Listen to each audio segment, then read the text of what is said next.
자, 예수님의 족보예요. 자, 이 족보 속에는요, 많은 사람들이 기록되어 있습니다. 그런데 예수님의 족보를 가만히 보면 뜻밖의 이름들이 눈에 띄죠. 그렇죠? 뜻밖의 이름들. 그것도 여인의 이름입니다. 물론 이 족보 속에 마리아까지 포함시키면 5사람의 이름이 지금, 여자의 이름이 지금 기록되고 있습니다. 근데 특별히 4사람은요, 우리가 잘 알고 있는 것처럼 범상치 않은 사람이에요. 3절에 다말, 5절에 라합, 5절에 룻, 6절에 우리아의 아내, 이렇게 나오죠. 4사람은 범상치 않은 사람입니다. 다말 누구예요? 창세기 38장에 나오고 있는데 유다의 며느리입니다. 그렇죠? 유다의 며느리예요. 유다가 자기 큰아들 엘을 장가 보내기 위해서 이 다말이라고 하는 여인을, 아가씨를 데리고 왔습니다. 그래서 엘과 결혼을 했어요. 근데 엘이 아이를 낳기 전에 이 엘이 죽었습니다. 그래서 이 첫째 아들의 부인 되는 이 다말을요, 이 유다가 어떻게 해요? 둘째 아들하고 결혼을 시킵니다. 오란하고 결혼을 시켜요. 그죠? 형수랑 지금 결혼을 한 거예요. 그죠? 결혼을 시켰습니다. 그런데 오난도 아이를 낳지 못한 채 또 죽게 됩니다. 셋째, 셀라가 있습니다. 그런데 유다의 생각에 첫째 아들도 다말이랑 결혼해서 죽고, 둘째 아들도 다말이랑 결혼해서 죽고, 셋째 아들도 결혼을 시키면 어떻게 되겠어요? 죽을지도 모른다. 그럼 아들 셋을 다 잃어버리면 앞으로 내 대를 어떻게 이어가지? 이 생각이 드는 거예요. 그래서 안 되겠다. 그래서 다말을 불러서 이야기합니다. 셀라가 아직 결혼을 나이가 안 됐으니까 너 친정집에 가서 기다려라. 그러면 얘가 크게 되면 그때 너를 불러서 결혼을 시킬게. 그럽니다. 다말은 자기 친정집으로 갔습니다. 과부예요. 과부 옷을 입고 그리고 삶을 살아갑니다. 세월이 한참 동안 흘렀어요. 셀라가 성장을 해서 장가갈 나이가 되었습니다. 이제 그러면 다말을 불러서 결혼을 시켜야 되잖아요. 유다에게서 아무런 소식이 들리지를 않습니다. 어느 날 다말이 소문을 들어요. 자기 시아버지 유다가 여기 양털을 깎으러 이 지역에 왔다라고 하는 소문을 듣게 됩니다. 그때 다말이 과부 옷을 벗어버리고 얼굴을 가리고 다른 옷을 입고요. 그리고 길 곁에 나가서 있습니다. 유다가 보니까 웬 창녀 같은 여자가 있어요. 창녀인 줄 알고 데려다가 동침을 했습니다. 이 며느리잖아요. 며느리랑 동침을 했어요. 그래서 낳은 쌍둥이가 오늘 성경에 나오는 베레스와 세라라고 하는 쌍둥이를 낳게 됩니다. 시아버지를 유혹을 해서 시아버지와 동침한 여인, 그래서 자식을 낳은 여인. 여러분 어떻게 그럴 수가 있겠어요 이게. 그렇죠? 어떻게. 이거는 인륜을 저버린 거잖아요. 그런데 이런 다말이 지금 예수님의 족보에 올라가 있다는 거예요. 라합이라고 하는 여인은 어떤 여인입니까? 여호수아 2장에 나오죠. 여리고성에 살던 누구예요? 성경에 뭐라고 기록되어 있어요? 기생입니다. 기생. 어떻게 말하면 창녀일 수도 있고요. 근데 성경에는 기생이라고 저는 기록되어 있어요. 여리고 성벽 위에, 성이 워낙 넓으니까 그 높은 곳에다가, 넓고 높은 곳에다가 주막을 지었습니다. 그리고 거기에서 술 장사를 해요. 술 장사하는데 술만 파는 것이 아니라 주막을 이용하면서 누군가가, 남자들이 와서 잠도 자고 가고 그러는데 여인을 요구하면 여인을 또 주어서 돈을 벌기도 하는 행실이 좋지 않은 이런 여인입니다. 근데 이스라엘 백성들이 여리고를 향해서 공격해 온다라고 하는 소문을 듣고 어떻게 해요? 정탐꾼이 왔을 적에 이 사람들이 이스라엘 사람이구나, 정탐꾼이라고 하는 사실을 알고서는 숨겨주게 되죠. 정탐꾼을 숨겨주면 간첩으로 몰리게 됩니다. 큰일 날 수 있어요. 죽임을 당할 수 있습니다. 그런데 내가 사는 방법, 내 가족 식구들이 사는 방법은 이들을 살려주는 것이다 라고 생각이 돼서 이스라엘의 정탐꾼을 숨겨줘요. 그리고 이스라엘이 쳐들어오게 되죠. 그때 이제 이 정탐꾼을 숨겨주었다는 것 때문에 이 여인이 어떻게 돼요? 살아나게 됩니다. 가족 식구들과 전체가 다 살아나요. 그리고 이스라엘 백성이 되게 되죠. 그리고 살몬이라고 하는 사람과 결혼을 하게 돼요. 그래서 누구를 낳게 되죠? 보아스라고 하는 사람을 낳게 됩니다. 그리고 예수님의 족보에 이 여인이, 라합이라고 하는 여인이 기록이 되어 있습니다. 룻이라고 하는 여인은요, 우리 잘 알죠. 룻기의 주인공이죠. 모압 여인이에요. 모압 여인. 모압 신을 섬기던 우상 숭배하는 여인입니다. 그런데 이스라엘 남자와 결혼을 했어요. 말론과 결혼했는데 이 남자가 세상을 떠나게 됩니다. 그리고 난 다음에 시어머니와 함께 어디로 와요? 시어머니의 고향 땅 베들레헴으로 돌아오게 됩니다. 돌아와서 남자를 만나는데 보아스라고 하는 남자를 만나서 결혼을 해서 오벳이라고 하는 사람을 낳게 됩니다. 그 다음에 우리아의 아내가 나와요. 우리아의 아내. 마태는 우리아의 아내라고 기록되어 있지만 우리는 이 사람이 누군지 알죠? 사무엘하 11장에 나오는 누구예요? 밧세바. 이 여인의 이름이 밧세바라는 것을 우리는 알고 있습니다. 밧세바는 다윗과 부정한 관계를 가짐으로 인해서 자기 남편 우리아 장군을 어떻게 보면 죽게 만든 여인입니다. 그리고 남편 우리아가 죽자 다윗과 결혼을 하게 되죠. 그래서 낳은 아들이 누구예요? 솔로몬이라고 하는 아들을 낳게 됩니다. 마태는요, 이 여자 이름 부르기도 싫은 거예요. 마음에 안 드는 거예요. 그래서 마태는 다른 여자들의 이름은 기록하면서 이 여인은 밧세바라 이렇게 기록하지 않습니다. 마태가 몰랐겠어요? 밧세바를 알고 있습니다. 그런데 밧세바라고 기록하지 않고 뭐라고 기록했어요? 우리아의 아내 이렇게 기록해 놓았습니다. 이 여인이 마음에 안 든다는 거예요. 기록하기 싫다는 거예요. 그래서 안 기록해 놓았습니다. 이런 여인입니다.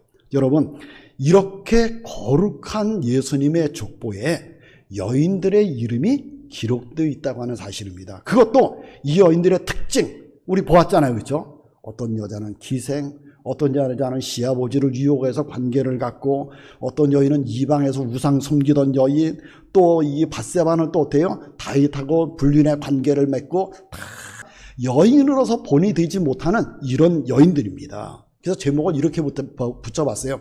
외면당한 여인들.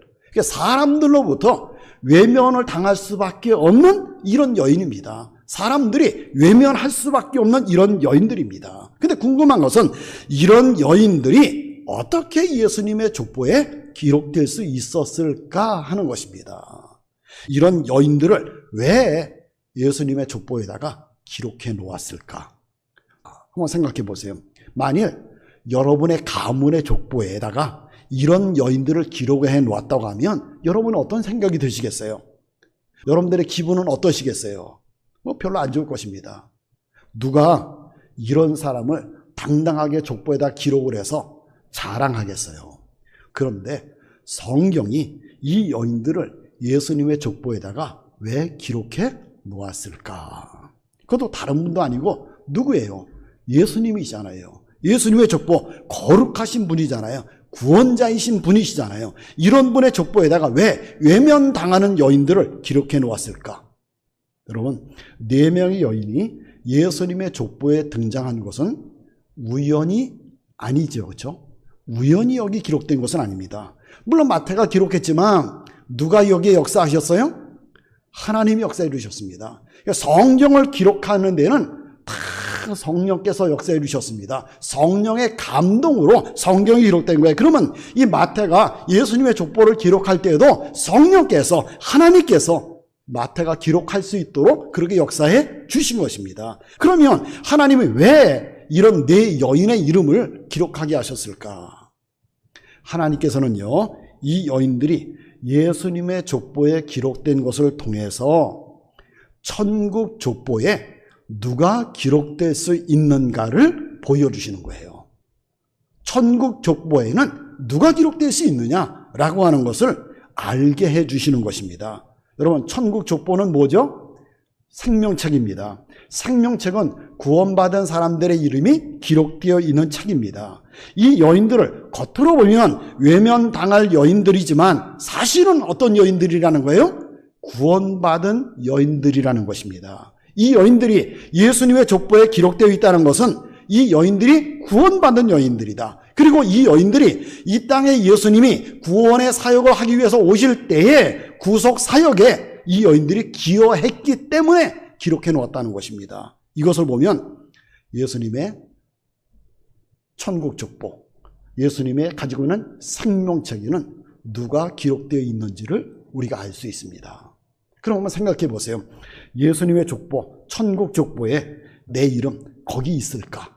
천국 족보에 내 이름이 기록되어 있을까? 한번 생각해 보시기 바랍니다. 여러분, 구원의 대상은요, 조건을 따지지 않는다는 사실이에요. 하나님은요, 어떤 사람, 어떤 직업, 어떤 인종, 특별히 구원해서 이런 사람만 내가 구원시켜줘, 이렇게 하지 않는다는 것입니다. 누구든지 어떤 삶을 살든지 어떤 인종이든지 상관없이 하나님은 구원해 주십니다. 어떤 죄를 지었든지 상관없이 구원해 주세요. 우상 숭배했어도 예수님은 구원해 주십니다. 음행의 죄를 지었어도 관계없이 구원해 주십니다. 이방 여인이라 할지라도 관계없이 구원해 주십니다. 구원은요, 인간의 어떤 가지고 있는 조건을 따지지 않습니다.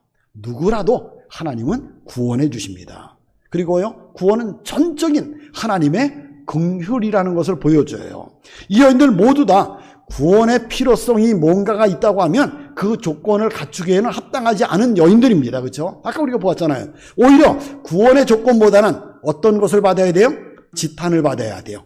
비난을 받아야 돼요. 정죄를 받아야 될 이런 여인들입니다. 그런데 이 사람들이 갖고 있는 조건이라는 것은 1%도 없습니다. 이 사람이 이런 여인이었기 때문에 구원해 주셨다, 1%도 없습니다. 사람의 노력도 필요하지 않습니다. 전적으로 100% 하나님의 긍휼, 하나님의 긍휼로만 구원받은 것입니다. 무조건적인 하나님의 사랑, 무조건적인 하나님의 긍휼, 여기에 의해서 구원받게 되었다는 사실입니다. 그래서 예수님의 족보에 기록되어 있습니다.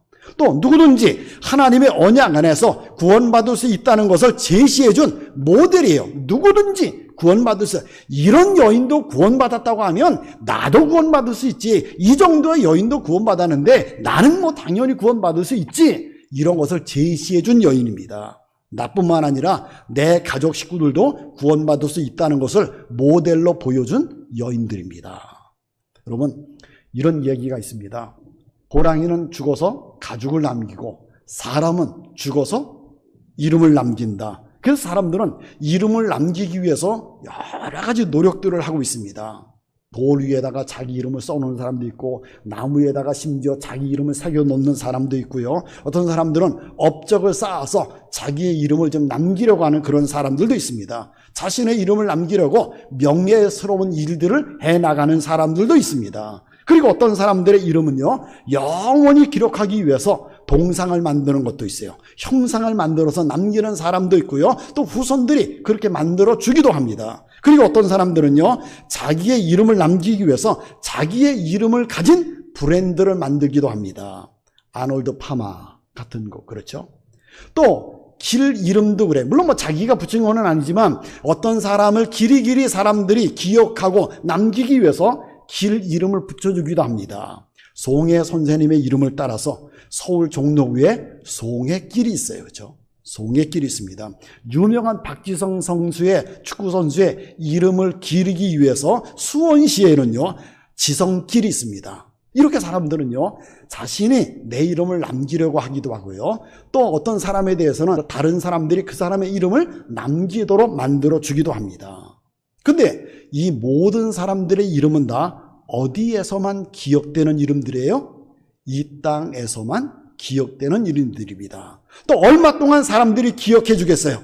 그 사람들의 이름을 얼마 동안이나 기억해 주겠습니까? 대부분은요, 얼마 못 가서 다 잊혀지게 됩니다. 물론 오랫동안 사람들이 기억해 주는 이름도 있습니다. 그러나 영원히 가는 이름은 없습니다. 사람은요, 우리의 이름을 영원히 기억할 수가 없습니다. 세월이 지나면 점점 잊혀지게 됩니다. 그렇다고 하면 기억하다가 사라질 이름, 여러분, 그 이름을 세상에 남기기 위해서 우리가 혹시 시간을 허비하고 물질을 허비하고 뭔가 에너지를 허비하면서 살아가고 있는 것은 아닌가? 또 하나 생각해 보세요. 여러분의 이름을 누가 기억했으면 좋겠어요? 여러분의 이름을 누가 기억했으면 좋겠습니까? 여러분의 이름을 어디에다가 남기기를 여러분 원하고 계십니까? 우리의 이름을 기억되며 사라지지 않는 이름을 기록하는 곳이 두 군데가 있습니다. 어디죠? 하나는 천국족보예요. 생명책이고요. 생명책. 또 하나는요, 심판의 책, 행위록이라고 그러죠. 예수님 앞에 두 권의 책이 있는데 하나는 생명책, 하나는 행위록 이렇게 있다고 그랬습니다. 생명책에는 하나님의 자녀들의 이름이 기록되어 있고 행위록에는요 사탄의 자녀들의 이름, 믿지 않은 사람들의 이름이 기록되어 있다 그랬습니다. 생명책에 기록된 사람들은요 천국에 가서 영생을 얻게 되고요, 행위록에 기록된 사람들은요 지옥에 가서 영원한 형벌을 받게 됩니다. 영원한 형벌을 받게 돼요. 누가복음 16장에 나오는 부자와 나사로의 비유를 가지고 한 주간 동안 같이 새벽에 우리 본 기억이 납니다. 자, 부자는 좋은 옷을 입고 살고요, 매일같이 친구들이나 사람들을 초청을 해다가 호화로운 삶을 살아갑니다. 호화로운 잔치를 하게 됩니다. 그 대문 밖에 거지는요 몸이 다 헐었어요. 병이 들었습니다. 가족들도 감당할 수 없으니까 부잣집 대문 밖에다가 식구들이 갔다가 가족이 갖다 버렸습니다. 얼마나 아프겠어요. 얼마나 가난합니까? 부잣집에서 음식 먹고 찌꺼기 버리면 그거 주워 먹어가면서 비참한 삶을 살아가고 있습니다. 근데 거지가 어느 날 세상을 떠났습니다. 죽었어요. 천사들에게 받들려서 천국에 올라가서 아브라함의 품에 안겨 있습니다. 얼마 후에 부자도 죽었습니다. 지옥에 떨어져서요 불꽃 가운데서 너무너무 고통을 당하고요, 너무 목이 타가지고요 물방울 한 방울만, 물 한 방울만 하면서 요구를 하고 있습니다. 그런데요 부자의 이름은요 이 땅에서 많은 사람들이 기억하고 불러주었습니다. 거지의 이름은요 관심을 가는 사람이 하나도 없습니다. 저 사람 이름이 누구야? 관심 가는 사람도 없습니다. 그런데 천국에 간 거지는요 생명책에 나사로가 하는 이름이 기록되어 있습니다. 지옥에 간 부자는요 성경책에 이름이 기록되지 않고요, 생명책에 없는 것은 물론 어디에 기록되어 있겠어요? 행위록에 기록되어 있을 것입니다. 여러분, 내 이름이 어디에 기록되어 있냐는 것은 굉장히 중요한 것입니다. 그렇다고 하면 여러분의 이름은 어디에 기록되어 있는가 한번 생각해 보시기 바랍니다. 내 이름이 예수님 앞에 있는 생명책, 그 천국 족보에 기록되어 있을까? 기록되어 있을까? 그러면 천국 족보에 내 이름이 기록되려고 하면 어떻게 해야 되죠? 천국 족보에는 누구의 이름만 기록된다? 하나님의 자녀의 이름만 기록된다. 생명책에는 하나님의 자녀의 이름만 기록됩니다. 구원받은 사람들의 이름만 생명책에 기록됩니다. 그러면 어떻게 해야 구원받아서 하나님의 자녀가 될 수 있다고요? 다른 건 다 필요 없어요. 무엇이에요라고요? 믿음. 그죠? 예수님을 믿고 죄 사함 받아야 예수님의 앞에 있는 생명책, 천국 족보에 기록될 수 있습니다. 천국 족보에는 예수님을 믿고 구원받은 하나님의 자녀들의 이름만 기록되어 있습니다. 그런데 천국 족보에 우리의 이름이 기록되는 데는요 내가 가지고 있는 조건은 1%도 없습니다. 1%도 없어요. 아까 여인들 4사람, 그 사람들이 가지고 있는 것 1%도 상관없습니다. 1%도 없어요. 천국 족보에 기록되는 조건은 오직 무엇뿐이라고요? 믿음뿐입니다. 믿음뿐이에요. 그러므로 자신의 조건 때문에 구원받을 수 없다 고민하거나 낙심하지 마시기 바랍니다. 어떤 분은 그래요. 이렇게 사시다가 천국 가실 수 있겠어요? 물어보면 글쎄요, 내가 지금 이렇게 살다가 천국 갈 수 있을까? 천국 갈 수 있을까? 고민합니다. 왜 그러면 뭐 때문에 천국 못 가실 것 같아요? 그러면 내가 말씀대로 제대로 못 살지요. 제대로 내가 봉사하는 것도 없지요. 내가 뭐 열심히 뭐 하는 것도 없지요. 그러니까 못 가신다는 것입니다. 내 조건 보니까 안 된다는 거예요. 가지 못할 것 같다는 것입니다. 내 조건 보니까. 여러분, 하나님은 내 조건은 전혀 보지 않으십니다. 내가 어떻게 살아가느냐는 전혀 보시지 않습니다. 오직 뭐만 봐요? 믿음이에요. 믿음만 보십니다. 믿음. 그럼 어떤 믿음인가? 요한복음 1장 12절 말씀해 보니까 이렇게 말씀하고 있습니다. 영접하는 자, 곧 그 이름을 믿는 자들에게는 하나님의 자녀가 되는 권세를 주셨다 그랬습니다. 영접하는 자, 그 이름을 믿는 자, 그 이름을 믿는 거예요. 그 이름이 어떤 이름이에요? 예수님의 이름. 예수님의 이름을 믿는 것입니다. 다른 말로 하면 예수님을 믿는 것입니다. 예수님은 하나님의 아들이시다. 하나님의 아들이신 그 예수님께서 이 땅에 사람의 몸으로 오셨다. 그 예수님께서 나의 모든 죄를 다 대신 담당하시고 죄의 형벌 내 대신에 십자가 못 박아 대신 죽어주셨다. 그 죽으신 예수님은 3일 만에 부활하셨다. 이거 믿는 거예요. 이거 믿는 겁니다.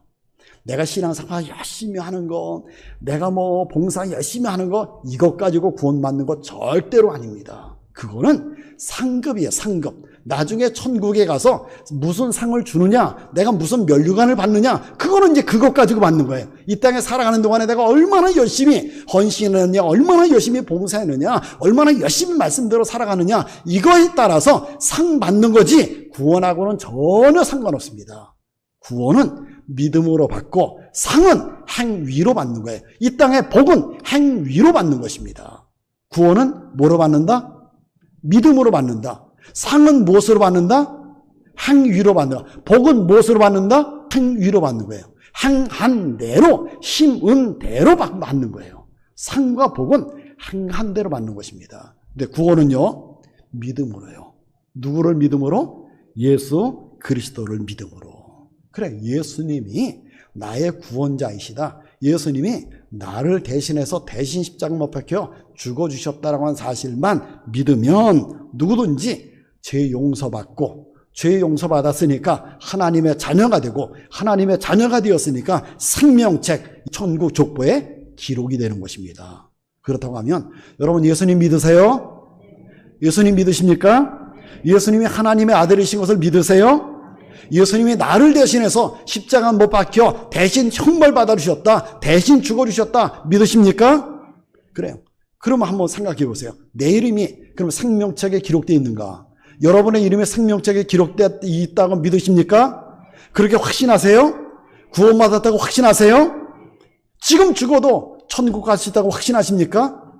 우리 그 확신 가지고 살아가야 돼요. 그 확신이 있어야 열심히 신앙생활하게 되는 거예요. 그 확신이 없으면 천국 가려고 열심히 노력만 하지 감사가 없어요. 열심히 신앙생활하려고 하면 구원의 확신을 가지고 삶을 살아가셔야 됩니다. 여러분, 이 확신, 구원의 확신 가지고 살아가시는 여러분들이 되시길 바랍니다. 그럼 내가 구원받았다, 내 이름이 생명체 천국 족보에 기록되어 있다, 그럼 나는 어떻게 살아가야 되느냐는 거예요. 구원의 확신을 가지고 있다고 하면 이제 어떻게 살아가야 되느냐? 가족을 생각해 봐야 됩니다. 내 가족을 생각해 봐야 돼요. 여러분의 가족이 생명책에 기록되어 있는가? 여러분의 가족이 천국 족보에 기록되어 있는가를 한번 점검해 보셔야 됩니다. 점검해 보셔야 돼요. 이 여인들 보니까 어떤 여인들이에요? 자기 가족 식구들을 구원한 여인입니다. 다말도 그랬어요. 손가락질 당하고 죽임을 당할 수밖에 없는 상황이지만 가족 구원을 위해서 헌신했습니다. 라합도 정탐꾼을 숨겨주게 되면 간첩으로 몰려서 죽임을 당할 수 있지만 가족을 살리기 위해서 위험을 무릅쓰고 정탐꾼을 숨겨주는 헌신을 했습니다. 자신의 구원뿐만 아니라 자기의 가족, 자기의 가문 구원의 길로 이끈 사람들입니다. 우리도 마찬가지예요. 나 구원받은 것으로 끝나서는 안 되는 것입니다. 내 가족이 구원받았느냐, 내 가문이 구원받았느냐를 살피고 만약에 그러지 못했다고 하면 우리는 거기에 헌신을 해야 됩니다. 내가 희생하서라도 식구들을 구원시켜야 됩니다. 한번 살펴보시기 바랍니다. 예수님을 믿고 하나님의 자녀가 되었는가? 만약에 여기서 빠져 있다고 하면, 그죠? 천국 족보에서 빠졌다고 하면 부모가 빠졌는가? 남편이 빠졌는가? 아내가 빠졌는가? 혹은 자식이 빠졌는가? 손자들이 아직 예수님을 안 믿었기 때문에 거기에 빠져 있는가? 믿음의 족보에서 지금 빠져 있는가? 여러분, 만약에 빠져 있다고 하면 어떻게 해야 되죠? 빨리 족보에 기록이 될 수 있도록 만들어 주셔야 돼요. 빨리 만들어 주셔야 됩니다. 예수님 믿도록 해 주셔야 됩니다. 우선 구원받지 못한 가족을 위해서요, 열심히 정말 간절한 마음을 가지고 기도하셔야 됩니다.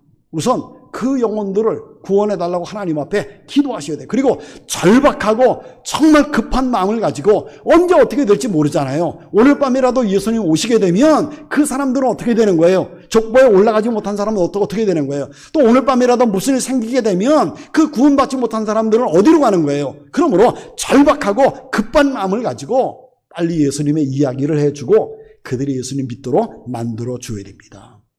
물론 쉽지 않은 일이죠, 이게.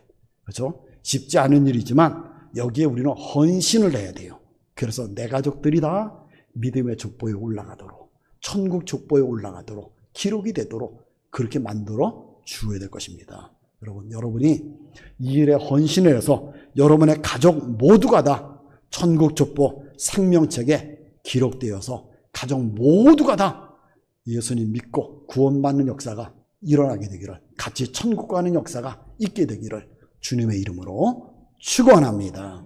이 설교를 들으시고 생각나는 분이 계시면 보내주세요. 그분에게 분명 도움이 될 것입니다. 그리고 여러분의 생각을 댓글로 남겨주셔서 함께 나누길 원합니다.